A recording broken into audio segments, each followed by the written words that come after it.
एक तो करेला ऊपर से नीम चढ़ा, कंगाली में आटा गीला या कोड़ में खाज। इस तरह की कई कहावतें हैं जो ऐसी सिचुएशंस को, ऐसी परिस्थितियों को दिखाती हैं जैसी इस वक्त शेयर बाजार में चल रही है। एक तरफ से इजराइल ईरान का झगड़ा, बिल्कुल ईरान का इजराइल पे हमला और उसके साथ जो पैदा हुई परिस्थिति है। दूसरी तरफ से चीन में वो हलचल जिसकी वजह से दुनिया भर का पैसा चीन की तरफ घूमने लगा है। तो ये कुल मिला के बाजार के लिए, सेंसेक्स के लिए, निफ्टी के लिए परेशानी की एक से ज्यादा वजहें खड़ी हो गई हैं। और यही है भारत के शेयर बाजार की कहानी, जहां पूरे 5 दिन लगातार गिरावट आई है। बहुत लंबे समय के बाद एक पूरा हफ्ता गिरावट के साथ इस अंदाज में गया है कि कंटिन्यूअस 5 सेशन में गिरावट, लगभग 15 लाख करोड़ रुपया साफ हो गया है इन्वेस्टर वेल्थ में से। और कारण साफ दिख रहा है कोई, जैसा मैंने आपको जिक्र किया। एक है, ये पिछले 2 साल का सबसे खराब हफ्ता गया है जो आज खत्म हुआ है। सेंसेक्स और निफ्टी दोनों ने लगातार 5वें दिन गिरावट दिखाई है और हफ्ते की गणित जोड़ें तो दोनों में करीब करीब 4.5% की गिरावट है। ये जून 2022 के बाद से सबसे खराब परफॉर्मेंस है। 2% की गिरावट कल आई थी, उसके बाद आज की गिरावट है तो ये 30 सितंबर से 4 अक्टूबर के बीच का जो हफ्ता, जिसमें बीच में 2 अक्टूबर की छुट्टी भी रही, तो ये करीब करीब 3 हफ्ते तेजी दिखाने के बाद बाजार ने एक तगड़ा झटका इस हफ्ते में लिया है। 27 सितंबर को नया रिकॉर्ड बना था ऊंचाई का, वहां से लगभग 5% की गिरावट आपको बाजार में देखने को मिल रही है। सेंसेक्स 808 पॉइंट आज गिरा है और उसने 81,532.68 का लो छुआ। दूसरी तरफ निफ्टी 235.5 पॉइंट आज गिरा है और वो पहुंचा है 25,014 पर।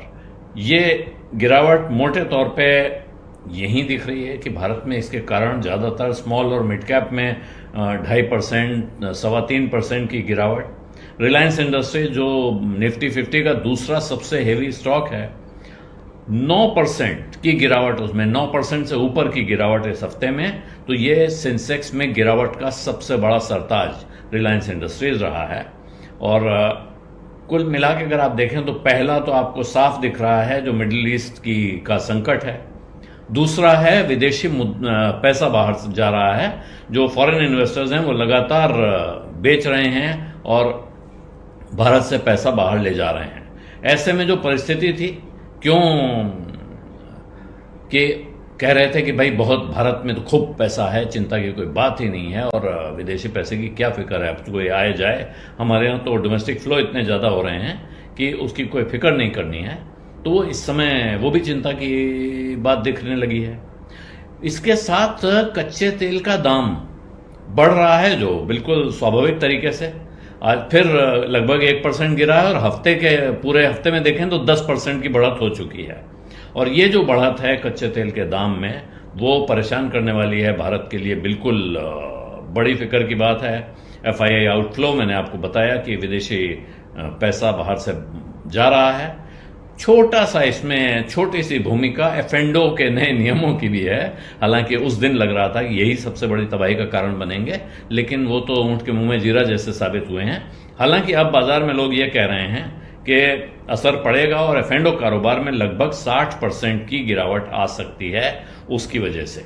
और जो चीन का फिस्कल स्टिमुलस है, जो भारत से पैसा बाहर जा रहा है, विदेशी लोग बेच रहे हो, कहां जा रहा है, तो वो चीन जा रहा है। क्योंकि चीन ने कुछ ऐसे कदम उठाए हैं जिससे वो अपनी इकोनॉमी को सहारा देना चाहते हैं और उसका असर भारत के बाजारों पे दिख रहा है, क्योंकि विदेशी निवेशक यहां से पैसा निकाल के बाहर ले जा रहे हैं। और एक ऐसे वक्त पे जब पहले ही भारत के बाजार को लेकर बहुत सारे सवाल उठ रहे थे कि बहुत एक्सपेंसिव हो गया है, महंगा हो गया है।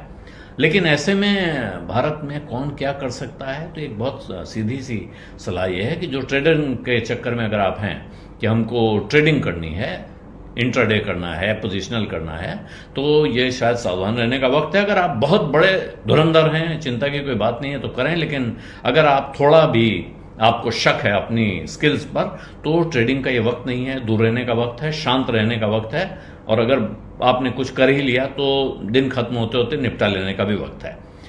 इसमें पोजीशन रखने का नहीं है, ऐसा जानकारों का कहना है।